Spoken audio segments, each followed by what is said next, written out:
yesterday, if you had any movement, if you wasn't holding it dead still over his head, they would not bite. Huh. I've seen it grenade at one time. That a boat, it was actually, I think it was Brandon. He had broke a fish off. Oh, that's a big fish. And he's wrapped up. Another black crappie.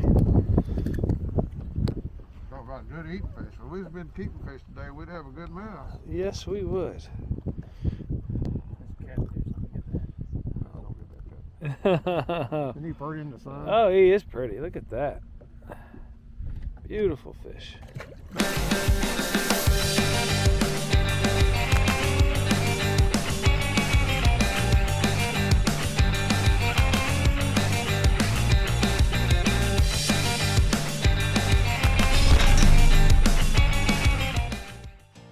Good morning, gentlemen. Good morning. How are you guys doing? Good. We've got Charlie Bunting and Travis Bunting, the owner of Muddy Water Baits. Is that correct? Yes. Man, it's such a pleasure to meet you. I'm filming with this hand, so forgive me for shaking with the left. But I fished with your dad, and this is kind of a neat scenario because the last Fish Eat Live I did was with another father-son team. You guys might know them, Chris Mann and Terry Mann. And they've done really good on the tournament scene just as you guys have. 3-time national champions, right? Yep. Yeah. So tell me a little bit about what it's like. First off, Travis, we'll go to you. What's it like fishing with your dad? Oh, I love it. You know, it's he gets to see the younger, better version of himself. Oh my gosh. Okay, and well, we'll go to Charlie. Charlie, what's it like fishing with your son? Oh, it's great. I mean, we've been fishing together since he was in diapers, and Yeah. you know, so we just started the tournament when he got back to college. We started fishing tournaments, and we've been doing it ever since. And you guys have been doing well, haven't you? But he did for a long time. You did for a long time? Yeah. And you're still having fun with it, right?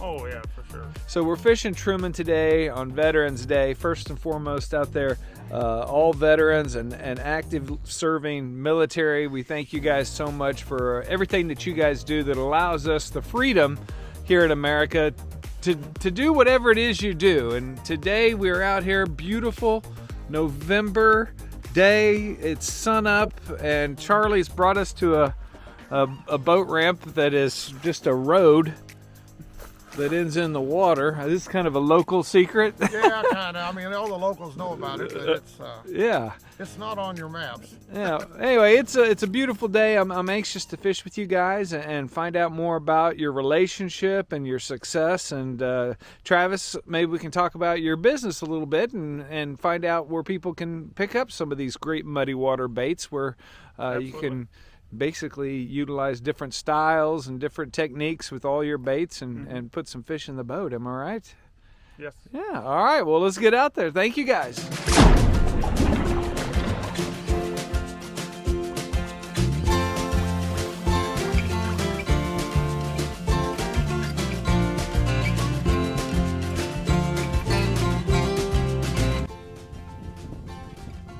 Well, that's a pretty big fish, and you're trying to catch another one. I wish you'd wait till we actually start.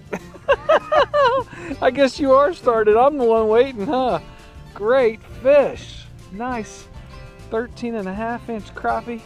And you've caught 2 of those, and I don't even have the camera set up. Slow down, Travis. Slow down, Travis. Nice little 16-inch Garmin. Is that the 88,000 series? 8612 or 8616. 8616.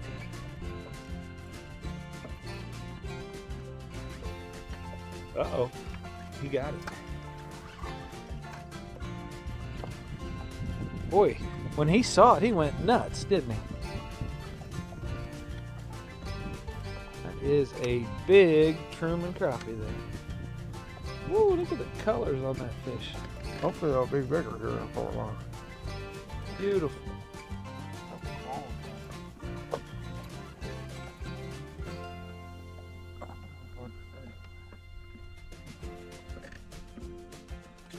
So how many bites you need for? Oh, we can go. We can leave now. That's a heck of a show right there. Been in the water. If you guys got someplace to go, I mean, yeah. No. What poles are we using? We're using the B&M Super Stick. Yes. And he's using the regular stick. The regular stick. But the sticks are what I've been using most of the time. Yeah. If they get where they're spooky and I'm dipping on them, then I'm going to use the 16-foot BGJP. Okay, yeah. But 16 foot. I like this as for most of the time. This is what I'm using, unless I can cast, and I've been doing that a lot with the new 75th series. Everybody is loving that rod, aren't they? Yeah, it's a great rod. Okay, see, I'm cutting. That's a 2-inch bait, Uh-huh. and I'm cutting that in half. Oh, okay. So now I have downsized to that From that. versus that. Okay, yeah. So if people don't realize that this time of year with the muddy water baits, you can take a 2-inch bait, make it a 1-inch bait, Ah, okay. and now you got the perfect downside. Perfect little downsized bait there. I like it, I like it. All right. And what color is that, Travis? That's monkey milk. Monkey milk. All I love right. the blue milk. Or blue milk, I'm sorry. Blue milk.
Who's got it?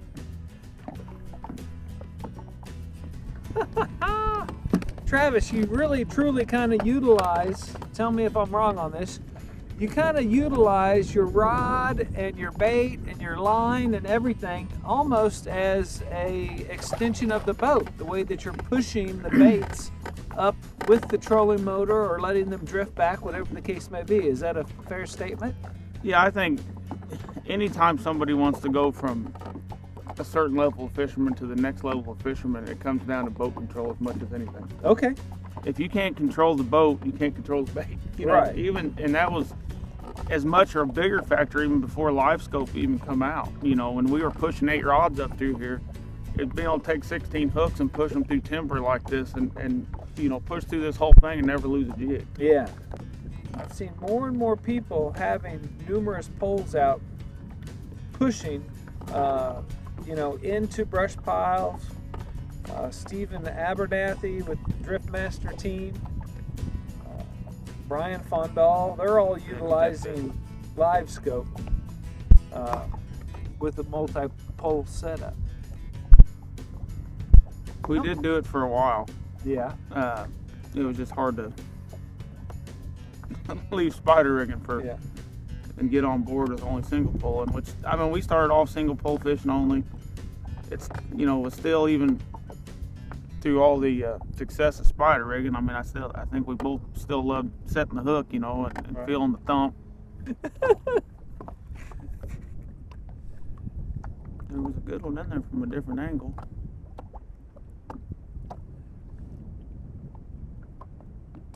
Oh, got it too. Boy. What's the fastest you guys have ever limited out? I have no idea. But you can do it pretty fast, can't you? Yeah, it don't take long. Don't take long. You know, the guys. What is the limit here? 15. 15. But you figure, what have we been out here 45 minutes, and I'd say we're close to it now. Oh yeah, easy. You had half of them before I had the camera set up. Boy, you do have your dad trained. Oh my gosh, I got to get me a Charlie Bunting. Isn't that a little better? That's a lot better. Best stuff on the market. Yeah, you know, I've had several people say that. He was down there at Grizzly Jig selling that stuff. Yes, he is. Your dad is one of the hardest working people I've ever seen. Not just out here on the lake for you, but at those shows. He never slows down. And a heck of a salesman. You talk about being a salesman. Yeah? Working for B&M Poles, you don't have to be a salesman. You don't have to be a salesman when you work for B&M Poles? Why is that? Well, because there's such a great product, everybody shows up at Grizzly to buy them anyway. Yeah. They're coming to get them, so all you're doing is getting what they need. Yeah, I'll agree. And that's funny is, you know, being an outsider to the whole B&M family for such a long time, and actually going to the Grizzly Jig before I was actually on the B&M Pro staff, it was everybody congregates around the B&M people. You know what I mean? More so than any other anything there. You know, which actually always drove me crazy in the old store, because there wasn't room for me to get to the customers that come up with their list. I need 8 BGGPs. He's catching another fish. I need pro staff. Yeah, in that little hardware store. Yeah. Yeah, that's the one I went to, you know. And yeah, it was a very unique experience. Fish is. Yeah, look at that. That'd be a tank. Little booger. But it's unhitting that screen, I need to clean it. So no, it makes it so easy for me, of course, with me getting there early and knowing where all the stock is and getting it all done. I just basically had an errand boy and get everything for everybody. Yeah, and you never slowed down. That was, you know, and you knew the stuff. How long have you been with B&M? 05. 05. Jack That's come to us at 16 years when we won our first national champion. Yeah. And asked us if we'd be interested in getting on the pro staff. Very cool. Him and Charlie Rogers. That's a good story. Charlie Rogers was Southern Pro. Yeah. I went and asked him before at the seminar early. I said, man, we're getting started and we'd like to get some sponsors. We had 0 sponsors. Right. And he comes to us and said, no, he says, we're filled up. He says, we don't need nobody. I said, okay. But when we come off the podium and won the national championship, he was the first one that met us and congratulated us and asked us if we'd like to get on Southern Pro's pro staff. Oh my goodness. What was your response? Sure, I done asked you once. Good deal, good deal. And Freddie is one of the nicest guys in the world. When Travis... Oh, there's another big one. Wow. When another close to a pound black. Yeah. You guys are like a well-oiled crappie catching machine. So go ahead, keep going. When Travis started his business, I called Freddie and I said, Freddie, I think we need to drop off your pro staff. And he said, how come? And I told him that Travis was starting his own business, and I didn't feel that I could be justified by, Yeah, what broke helping your son and being on his team. And he said, "No, Charlie," he said, "I get more phone calls about you than anybody on the team," and he said, "I'm going to keep you." Aha! Very cool. So, What a feather in your cap. yeah, so we, but when Travis needed advice, he needed to know what to do or any of that, Freddie was right there and tried his best to help him with his business. Okay. That's the quality individual that you'll find a lot in crappie fishermen. Yes. I mean, you take somebody that knows that, he's trying to basically take his business, Yeah. and he's doing everything he can to help him. Yeah, he's... Jack's the same way. Yeah, Jack Wells. I'll call Jack about something. He's like, "So what can I do for you?"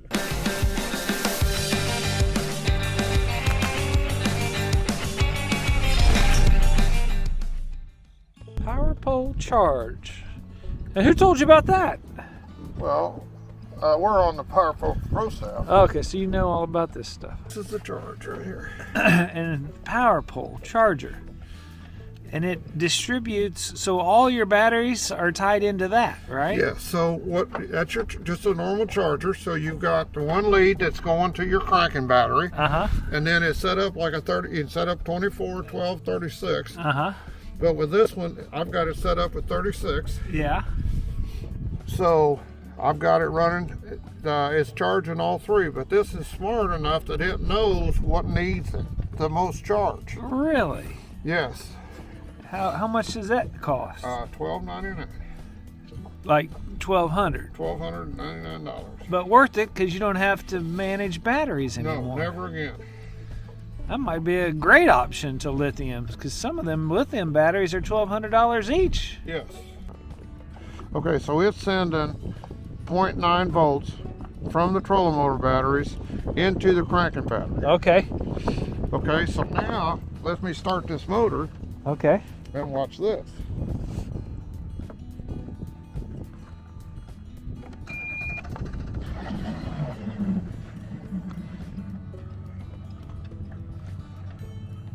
Time here to catch up. Okay, now it's charging 16.7 amps. Yeah. It's sending 6.5 amps in each one of your trolling motor batteries. Oh my gosh. See, now it's charging at 31 amp, 32 amp, Sending 9 amps, yeah, 10 amps. 10.1. Oh my gosh, Charlie, I'm gonna buy one of those. You get a commission? No, No? but it is they're hard to get right now. They're like everybody else. They've not got their chips. Yeah. So it's going to be probably a few months before they get them to you. That's ingenious. But Will they charge any type of battery? yes, Like a lithium yes, as well? yes. Yeah, you can go into the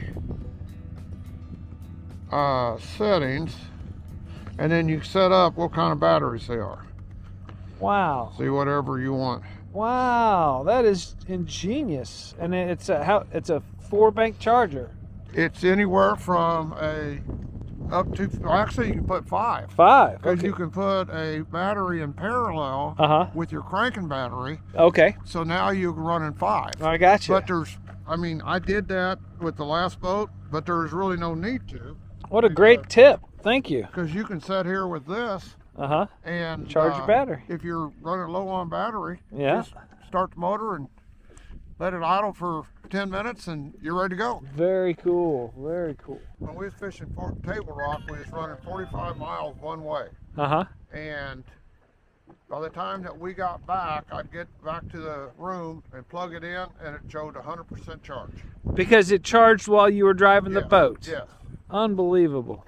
Travis, how long you been doing this? Probably around 10 years. About 10 years, huh? Yeah. And having some success in the bait world because I see your baits everywhere I go. Yeah, we're getting them spread out. We've been fortunate. A lot of fishermen have started using them over the years and had a lot of success with them. A unique style, scent infused, and kind of convenient in the aspect that you could buy a larger bait and conveniently make it a shorter bait, right? Right. We have 2 different sizes. This is Monkey and Glow. We got a 2-inch and a 2.5 inch. You can tell that when we went to the 2-inch, we went with a lot smaller profile bait. But it's solid throughout the entire bait. So, like today, we were actually fishing with the straight blue milk here, and we had cut them in half and went with a very small profile, Right. just because of the time of year and the way the fish are acting. But because that's a solid bodied bait from head to tail, you can make it any size you want. Okay. And we use a little bit different plastic than most companies. I feel that they're very durable bait, Okay. so they'll last a little longer. But it's a funny story. The reason why we use garlic is Dad and I was fishing tournament, and you had to fish tunica one day and you fish arquebutla the second day. Okay. Well, tunica fish like our home lake of the Ozarks, like a brush pile lake. Yeah. So we come off of that and we were leading, and we go to arquebutla. We only had a half day to pre-fish it, and we're fishing. It's August, it's hot, and we were fishing double minnow rigs at the time, spider rigging. All right. And it was 9:30. We got a spotter in the back of the boat because we had leading day one, and we had not had a bite. And I said, man, we're going to go from 0 to 0 on this thing. Yeah. And Dad takes out a can of garlic spray, and he sprays down his minnows with one rod. Uh-huh. Of course, the garlic, that's wind blowing, blew all the garlic right in my face. Oh no. So now I'm, giving him a bunch of heck over it. And I told Dad, I said, minnows smell like minnows because they're supposed to smell like minnows. Yeah. Why are you putting garlic on that? We literally trolled 15 feet, and he catches if I remember, I think it was a 280. Oh, 280. Okay. 285, I think. After he caught his fourth fish using this garlic on these minnows, I said, hand me that garlic. Hand me that garlic. So you can learn a few things from this guy, am I right? Oh, yeah. Yeah. Sure. So you infuse that in the bait. Yep. You've been doing it for 10 years. Some pretty decent success. I mean, and it's a family business, right? Yeah, I mean, my wife's involved, Dad's involved, my mom's involved, my sister's involved. Yeah. You know. And you got a good community here in Truman that helps promote it. Am I right? Mike Baker talks very highly of muddy water baits, and I'm sure you've got friends here that utilize them. Oh, right? absolutely. Yeah. The Galati's, Mike and John, they won the crappie master this year on them. Wow. Well, how does that make you feel as the owner of a business that somebody, put a huge check in their pocket, compliments of your ingenuity? Oh, absolutely. I think it was the first year we had actually come out with baits. Uh-huh. And had got them in a few stores, and we went down and fished Reelfoot. And I don't remember how we finished. Let's say we took 6th place. Yeah. All top 3 teams. So we was using these new baits we just found, these muddy water baits. Yeah. I kind of went home thinking, man, I just got my own butt kicked. Oh, that's funny. Somebody's using it better than the creator, huh? That's right. Well, hey, man, thank you so much for sharing that information. I know you can pick those up in Clinton at Everhart's. Is that correct? Yeah. And then online, if somebody's watching this, say like in Chicago or Mississippi or somewhere, how do they order from You you? can go to muddywaterbaits.net. Uh-huh. And there's a link off of there that goes to a lot of the online stores that carry them. Very nice. Like Grizzly Jig, Everhart's. Oh yeah, those things move pretty quickly down at the Grizzly Jig Festival. So Yep. especially with this guy working down there, he keeps running all the time, doesn't he? So. Oh, absolutely. Well, thank you guys, and I'll be getting me some muddy water baits. Thank you. Thank you so much for watching Fish, Eat, Live. Our mission is to demonstrate the benefits of the Fish, Eat, Live lifestyle. We look forward to educating, entertaining, and attracting you to the healthy lifestyle of the great outdoors. We're definitely going to have some wholesome family fun on the water every Sunday at 6 p.m. So hit that subscription and that notification bell because we want you to come be a part of this.